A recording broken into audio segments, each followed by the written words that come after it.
오늘의 힘이 되는 예배 오신 여러분 환영하고 축복합니다. 하나님께서 오늘도 우리에게 참 소망을 주실 줄로 믿습니다. 알베르 카미가 쓴 이방인이라는 소설 읽어보셨습니까? 많은 사람들이 그 소설을 읽고 공감했습니다. 그 공감한 문장은 바로 이것입니다. 제가 읽어드릴게요. 이 바위가 벼랑 끝에 있는 것처럼 나 자신도 인생의 벼랑 끝에 서 있는 것 같은 느낌을 받았다. 그리고 거기서부터 뒤로 돌아갈 길이 없음을 깨달았다. 벼랑 끝에 서 있는 순간, 그리고 돌아갈 길이 없는 그 현실. 많은 사람들이 한 번은 인생에서 이런 벼랑 끝에 서는 경험을 하기 때문에 이 소설에 대해서 공감했습니다. 이 소설은 인간의 존재가 얼마나 무의미한지, 유약한지에 대해서 메시지를 주고 있는 소설입니다. 벼랑 끝에서 자기의 한계를 발견할 수 있다는 것이죠. 위기 가운데서, 길이 없는 가운데서 자기 실존을 깨달을 수 있다는 메시지입니다. 어떤 사람들은 그래서 자포자기도 합니다. 실망하고 낙심하고 그냥 낭떠러지로 떨어지는 사람도 있어요. 포기해버리고 다 떠나버리는 사람도 있습니다. 그러나 다윗은 동일하게 인생의 낭떠러지 벼랑에 처했는데 포기하지 않았습니다. 낙심하지 않았습니다. 그도 분명히 두려웠지만 그는 하나님 앞에 부르짖었습니다. 다윗이 자신의 심정을 이렇게 고백합니다. 오늘 본문 시편 61편 2절에 보면 내 마음이 약해질 때 땅 끝에서 주께 부르짖으오니 나보다 높은 바위 위에 나를 인도하소서. 다윗이 지금 어디 있느냐? 땅 끝에 있다. 구약 성경에서 땅 끝 하면은 주로 이방 나라들을 의미했습니다. 그러니까 이스라엘 밖에 있는 이방 나라.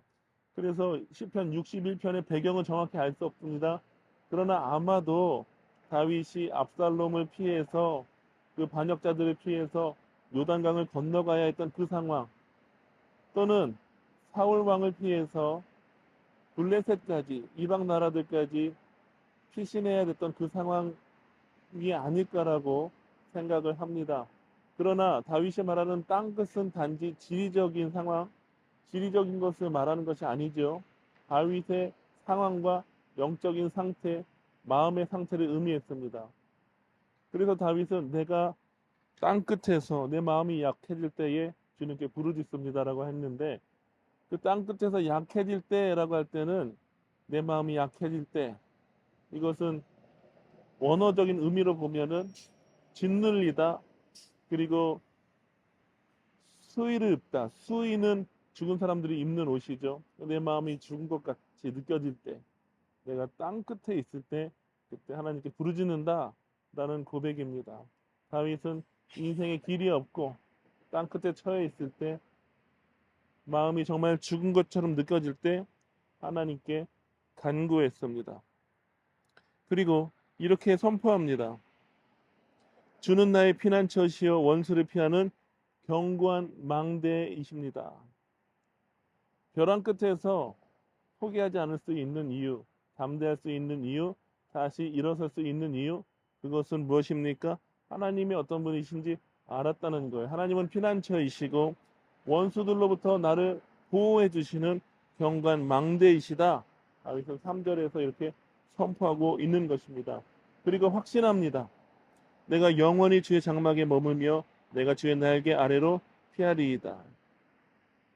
다윗은 지금 자신의 현실은, 자신의 마음은 죽은 것 같고 벼랑 끝에 있는 것 같으나 하나님께서 결코 나를 그 땅 끝에, 벼랑 끝에 두지 않으실 것이다. 나를 하나님의 장막에 영원히 거하게 하실 것이다라는 확신을 갖고 있었어요. 그리고 하나님은 그렇게 하셨습니다. 우리도 인생에 살다가 보면은 한치 앞이 바로 까마득한 절벽과 같은 그런 순간을 만날 때가 있어요. 뒤에도 길이 없는 그런 어려움을 만날 때가 있어요. 그러나 우리가 그때 해야 될 것은 무엇입니까? 절벽 자체, 길이 없는 그 상황, 많은 사람들이 나를 대적하고 있는 그 상황을 묵상하는 것이 아니죠. 우리는 하나님을 묵상하고 하나님을 바라보아야 합니다. 다윗이 3절에 주는 나의 피난처이시오 원수들로부터 나를 보호하여 주시는 견고한 망대이십니다. 하나님 바라보았던 것처럼 우리도 그 하나님을 바라보아야 하는 것입니다. 그리고 하나님께 부르짖어야 하는 것입니다. 그럴 때 하나님께서 우리를 땅 끝에 그대로 두지 않으시고 하나님의 장막으로 옮겨 주실 것입니다. 하나님의 보호와 하나님의 임재와 하나님의 능력이 있는 하나님의 함께 하심이 있는 장막으로 우리를 옮겨 주실 거예요. 오늘 하루 살아갈 때 인생의 절벽, 인생의 벼랑 끝에 서 있을지라도 길이 없을지라도 피난처이시며 견고한 망대이신 하나님 바라보며 또 하나님께 부르짖는 하루, 그래서 땅 끝에서 영원한 장막으로 옮겨지는 하루가 되시기를 주님의 이름으로 축원합니다.